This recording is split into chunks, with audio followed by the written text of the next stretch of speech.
Halo Sobat AI, apa kabar? Saya ucapkan minal aizin wal faizin, mohon maaf lahir dan batin untuk teman-teman semua. Terima kasih atas partisipasinya di event Socha Interact bulan lalu. Sangat seru dan memorable. Mudah-mudahan kita bisa kembali menyelenggarakan event yang lebih baik lagi dengan topik dan pembicara yang lebih seru lagi. Satu hal yang membuat saya sangat tertarik dari event kemarin adalah antusiasme teman-teman terhadap pembahasan metaverse. Maka dari itu, kami dari Socha AI akan membuat sebuah sesi khusus yang membahas metaverse. Inilah Sochaverse.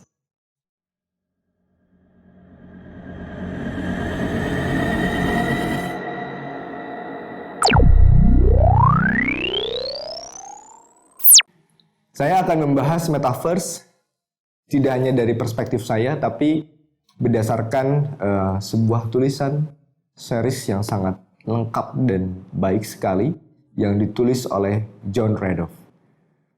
John Radoff menulis ini di platform digital Medium.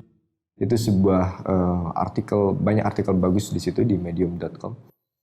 Saya membaca itu, dia membuat sebuah judul Building the Metaverse.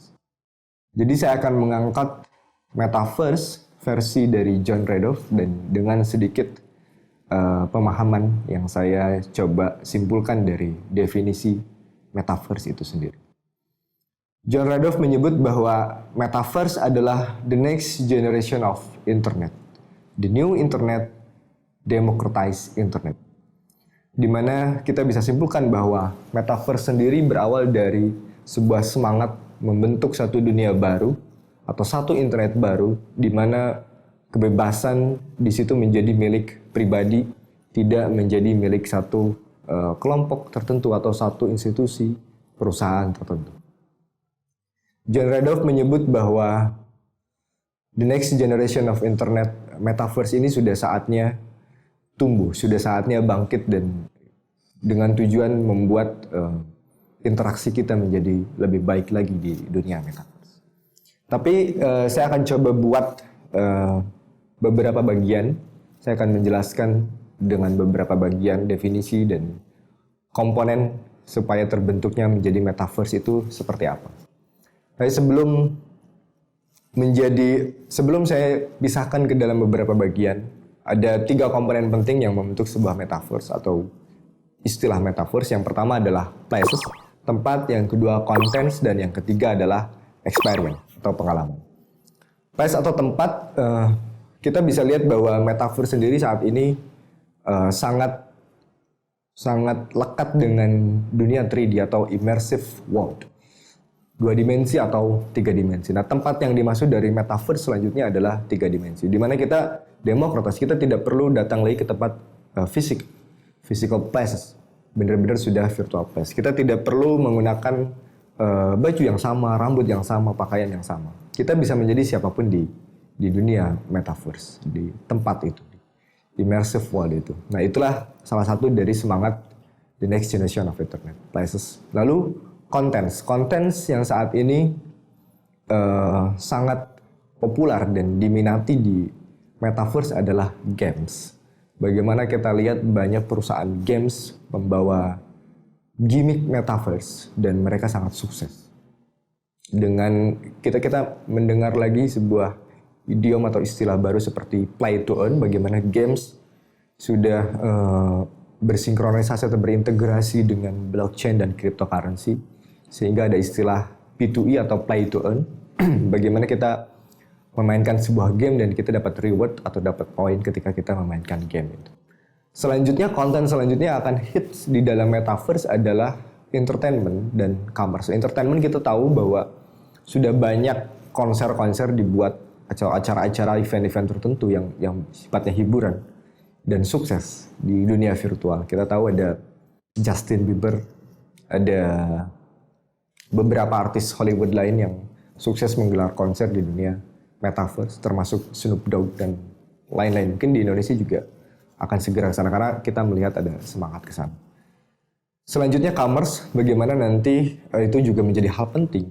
Bagaimana nanti kita punya experience di komponen yang ketiga, kita punya pengalaman baru dalam berbelanja. Kita punya pengalaman baru dalam menonton, main game, dan segala macam. Jadi 3 komponen tadi, tempat, konten, dan experience atau pengalaman. Baik, saya akan jelaskan bagian dari metaverse. Bagian pertama, decentralized network. Decentralized network adalah bagian dari fundamental metaverse. John Redov menyebut bahwa decentralized network ini sangat fundamental, sangat penting. Ini bagaimana terbentuknya metaverse dan semangat the next generation of internet. Decentralized network adalah entry point atau jalan masuk pertama kita untuk mendapatkan kebebasan. Tidak lagi diawasi, tidak lagi diintai, tapi tetap menjadi seorang yang atau karakter yang anonymous. Itulah dari sifat dari decentralized network. Kita tahu bahwa decentralized network atau istilah ini muncul ketika blockchain menjadi sangat populer.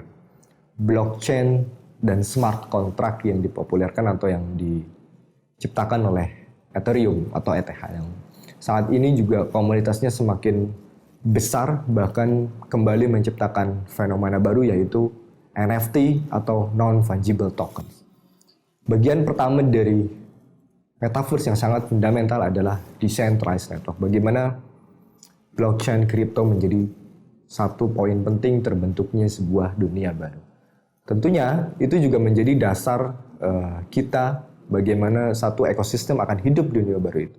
Dengan adanya decentralized network, blockchain dan cryptocurrency itu menjadi alat utama untuk kita bertransaksi secara democratized dan secara secure. Itulah decentralized network. Bagian kedua, creator economy. Creator economy yang dimaksud oleh John Redov adalah bagaimana dunia baru ini bisa mendorong dan bisa menciptakan, bisa meningkatkan faktor-faktor ekonomi dengan sangat cepat. Seperti kita lihat, fenomena NFT adalah suatu hal yang mungkin gak masuk akal untuk sebagian orang.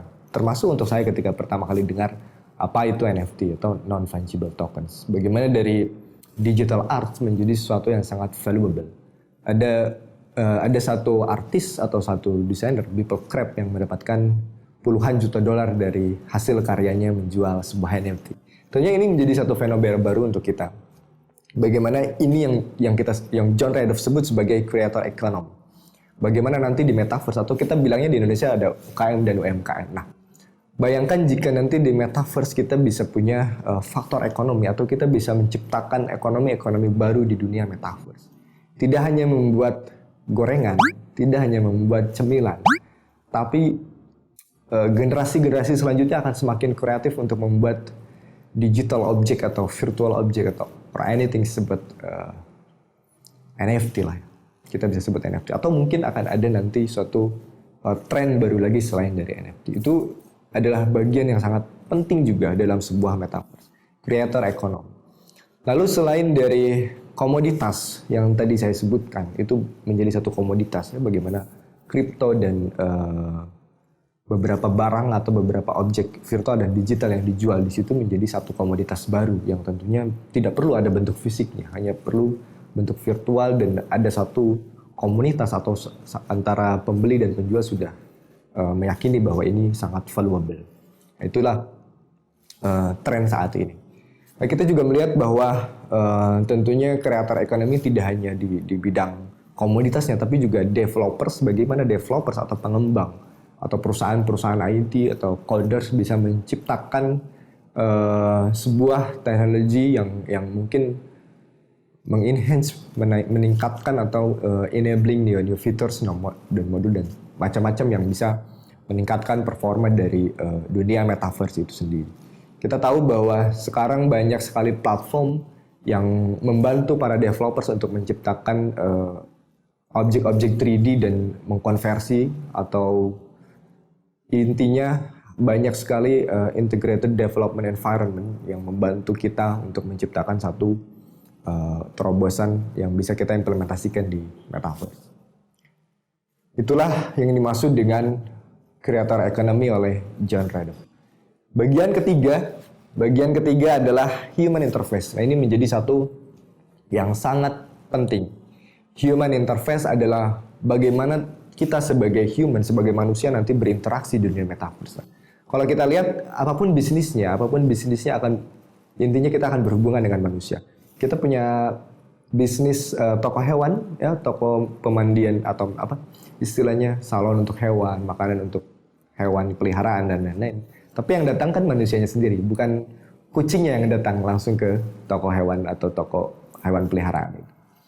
Nah, sehingga human interface atau cara kita berinteraksi, cara manusia berinteraksi di dunia metaverse menjadi bagian yang tidak kalah penting. Bagian ketiga yang paling penting menurut saya adalah human interface. Karena sebagus apapun teknologinya, sekuat apapun ekosistemnya, kalau cara kita berinteraksi, human interface atau experience yang nggak dapat, maka itu menjadi sangat sulit. Itu bisa gagal dengan cepat. Human interface sendiri saat ini yang kita kenal tentunya kita sudah terbiasa menggunakan smartphone, laptop, web-based atau app-based, application-based. Tapi human interface sendiri yang sebenarnya kalau saya lihat masih belum ada kepastian. Masih jauh untuk menentukan apakah virtual reality yang saat ini dimiliki oleh Meta, Oculus, dan beberapa perusahaan lainnya seperti HoloLens yang dimiliki Microsoft, atau produk-produk baru yang mungkin perusahaan kemarin sore yang membuat produk baru yang itu menjadi jawaban bagaimana human interface di metaverse menjadi sangat seamless, sangat mudah. Jadi human interface ini menjadi poin yang sangat penting yang kita belum bisa tentukan sebenarnya apa perangkat terbaik atau bagaimana interaksi terbaik kita berhubungan di dunia metaverse. Yang pasti saat ini populer adalah augmented reality yang kita bisa gunakan handphone langsung, virtual reality yang kita bisa gunakan dari Oculus dan beberapa produk lain, atau kita sudah kenal dengan artificial intelligence, kecerdasan buatan seperti bagaimana kita memberikan perintah lewat suara. Itu bagian dari human interface, bagaimana manusia bisa berinteraksi dengan dunia baru ini, metaverse. Saya percaya bahwa metaverse berawal dari kejenuhan kita terhadap apa yang sudah ada saat ini. Tapi justru kejenuhan itu mengantarkan kita pada perubahan yang akan selalu ada di setiap kehidupan. Tapi kita harus ingat bahwa perubahan itu selalu ada konsekuensinya. Jadi, apakah metaverse ini baik atau buruk? Silakan teman-teman tentukan sendiri.